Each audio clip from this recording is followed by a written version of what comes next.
Hello students, good morning. Hindi score with Bihar channel पर आपका स्वागत है।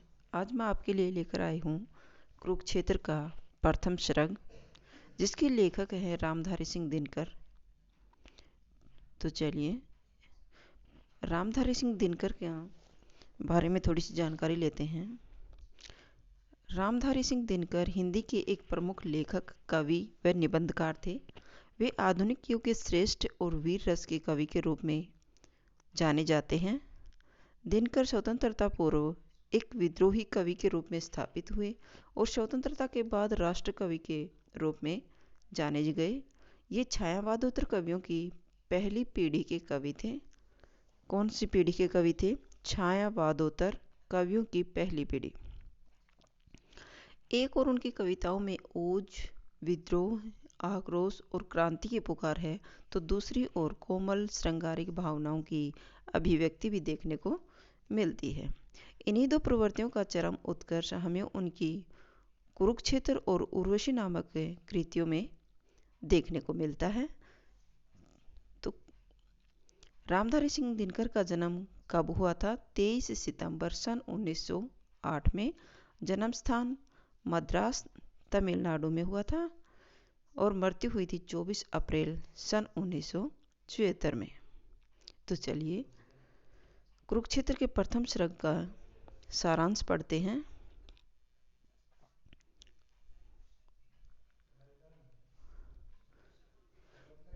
कुरुक्षेत्र का प्रथम सर्ग में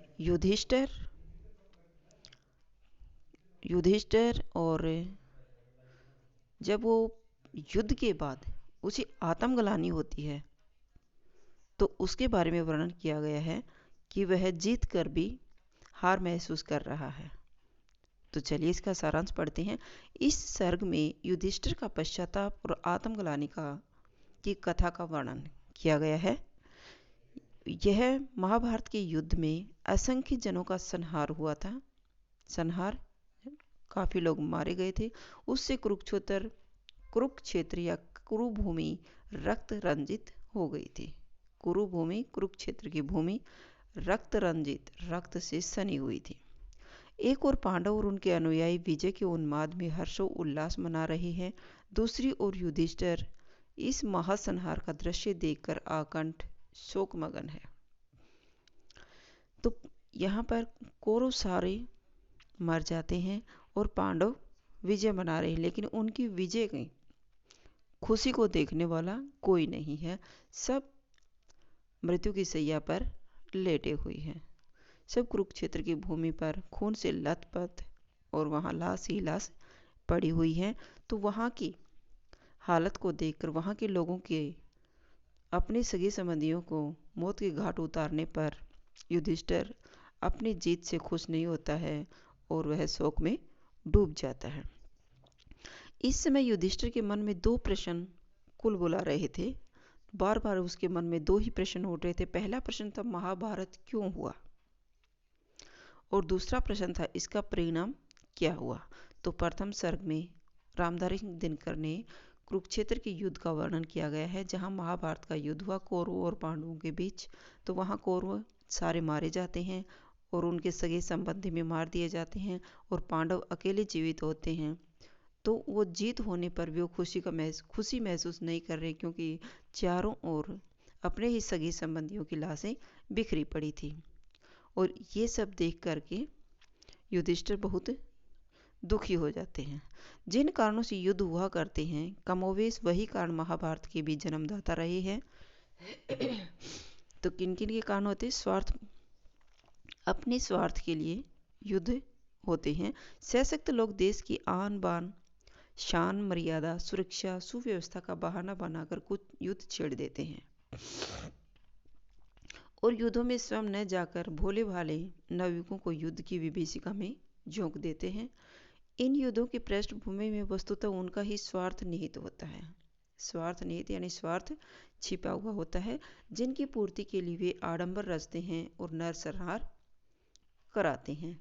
युधिष्ठिर के मत से महाभारत का संघर्ष भी स्वार्थों के कारण ही हुआ। केवल 5 असहिष्णु पांडवों की स्वार्थ पूर्ति के लिए समूचे देश का विध्वंस हो गया। विध्वंस, सर्वनाश। द्रौपदी ने भी एक भीषण नाटक में प्रमुख भूमिका अदा की थी। दुशासन ने चीरहरण के समय अपमानित होकर वह प्रतिज्ञा कर बैठी थी कि अपने खुले केस वह दुशासन के रक्त से चुपड़ कर ही वेणी बांधेगी, और हुआ भी वैसा ही। और द्रौपदी भी उन्हें बार बार कौरवों के साथ युद्ध करने के लिए पांडवों को उकसाती रही, क्योंकि दुशासन ने उसके चीरहरण किया था। तो उसे अपमान का बदला लेने के लिए उसने भी अपने केस खोल दिए थे, और उसने यह कसम खाई थी कि जब तक मैं तुम्हारे खून से अपने बालों को नहीं धो लूंगी तब तक मैं अपनी चोटी नहीं बनाऊंगी, और हुआ भी वही। इस असहिष्णुता के ज्वलंत संघर्ष में अनेक नारियों का सिंदूर पूछ गया और गोदे सोनी हो गई। लेकिन इस महायुद्ध में अनेक नारियां विधवा हो गई थी और अनेक माओं के बेटे भी छीन लिए गए थे। इस युद्ध का परिणाम भी सफल नहीं हुआ। जिस सुख और शांति के लिए युद्ध छेड़ा गया था, युधिष्ठिर को ऐसा प्रतीत हुआ कि वह सब शत्रुओं के संहार के साथ ही समाप्त हो गया। युधिष्ठिर अपना राजपाट लेने के लिए, अपना राज्य लेने के लिए युद्ध किया था, लेकिन युधिष्ठिर को अब लगता है कि मेरे शत्रुओं के साथ ही मेरे सुख के जो क्षण थे वो भी समाप्त हो गए हैं। उनके भाग्य में मर्मांतक पीड़ा, प्रायश्चित और आत्मग्लानि के क्षण रह गए हैं, और वह जो युद्ध किया था, जिसमें उनके सगे संबंधी मारे गए थे, उस युद्ध के लिए पश्चाताप कर रहा था और आत्मग्लानि हो रही थी। उसे अपने आप से ही नफरत हो गई थी। इन सब बातों को विचार कर युधिष्ठिर का मन शोक और आत्मग्लानि से भर गया था। उनकी स्थिति ऐसी जटिल हो गई थी कि वाणी भी मौन हो गई थी। ऐसी विषम परिस्थितियों में श्री कृष्ण के समझाने पर उन्हें केवल भीष्म पितामह की मार्गदृष्टा के रूप में दृष्टिगत हुए। अतः उन्होंने अर्जुन से केवल इतना ही कहा कि पार्थ, मैं भीष्म पितामह के पास जा रहा हूँ। जब युद्ध करने के लिए सगे संबंधियों को सामने कुरुक्षेत्र के युद्ध के मैदान में जब देखते हैं, तो अर्जुन भी उनसे युद्ध करने के लिए इनकार कर देते हैं, लेकिन फिर उन्हें श्री कृष्ण समझाते हैं और युद्ध करने के लिए उकसाते हैं कि तुम्हारा काम सिर्फ कर्म है, कर्म करो और आगे क्या नतीजा निकलेगा वो सब मत सोचो। तो वही स्थिति युद्ध के बाद युधिष्ठिर की होती है, अर्जुन वाली, और वह अपने सगे संबंधियों को देख करके, मरे हुए हालत में देख करके परेशान हो जाते हैं। आत्मग्लानि से युक्त युधिष्ठिर मन ही मन चिंतन कर रहे हैं कि वे सोचते हैं कि मैं गर्वपूर्वक निष्कंटक राज्य भोगूं और हमारी प्रिय द्रौपदी के सुंदर वस्त्र आभूषण से सुसज्जित होकर रहे। यही तो मेरा लक्ष्य था, जो पूरा हुआ, और चाहिए भी क्या।